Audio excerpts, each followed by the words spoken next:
Mahal kong Gabriela, ngayon ay nasa Maynila na ako. Nagkakagulo dito. Dumating ang mga Briton. Sa tingin ko ay matatalo nila ang mga Kastila. Bago pa magkagyera ay pakasalan mo na ako. Nagmamahal, Diego. Iba si Diego. Pinapakaba at pinapasaya niya ako. Donya, 5 taon na siyang lumiligaw.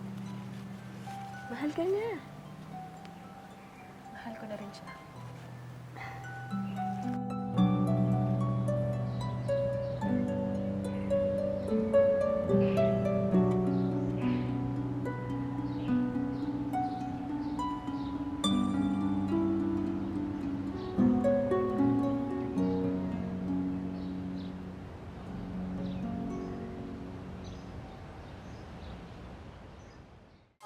Patapangan ako! Wag niyo siyang kunin! Wag po! Injo! Maniniliberan sa alkalde mayor! Sandali! Tauhan ko ang pamilya nila. Ang mga magulang lang ang trabahador mo, hindi ang mga anak. Sa alkalde mayor na sila maninilibihan. Hindi ako ang nagpapasweldo sa anak nila. Trabahador ko siya, hindi niyo siya pwedeng kunin. Napag-utusan lang ako. Hindi maaaring mabawasan ang tauhan ko dahil malapit na ang ani. Nais niyo ba mabawasan ang buwis na may bibigay ko sa inyo kapag ka nabawasan ang kita ng lupain ko? Kaibigan, anong kaguluhan to?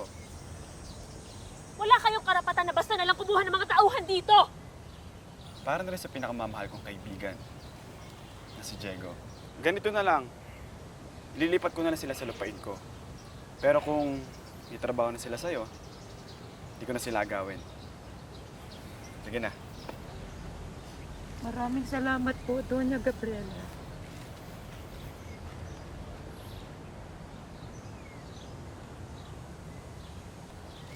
Sige na, sige na.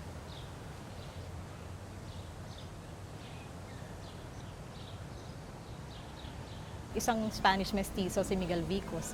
Ito ay BFF ni Diego Silang.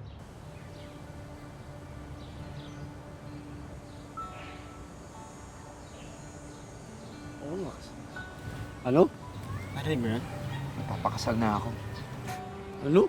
Kasal? Teka, kanino? Ki Byuda? Wala nang iba. Parang napakatalim ng galing ng babaeng yun. Tsaka ang dami ng mayumi sa ating bayan. Alam niyo, hindi ako naghahanap ng sunod-sunuran. Naghahanap ako ng kasangga. Yun si Gabriela. Kaya bagay kami. At siya magiging asawa ko. Kaya ni Fatima. Ano? Fatima? Fatima yun! Di ba? Ganun Fatima! talaga. Di ba? Uy, mo ba? Nabasa naman ang sulat.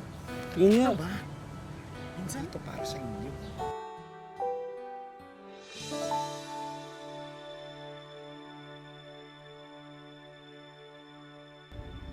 En el nombre del Padre, y del Hijo, y del Espíritu Santo.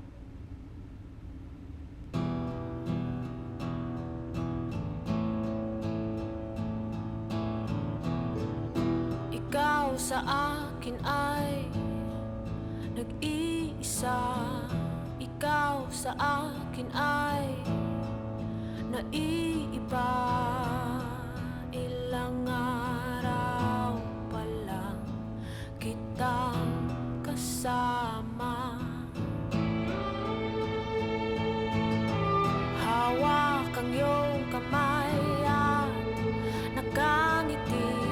Hindi naman alam ang isasambit. Ganyan ba talaga pag-ibig?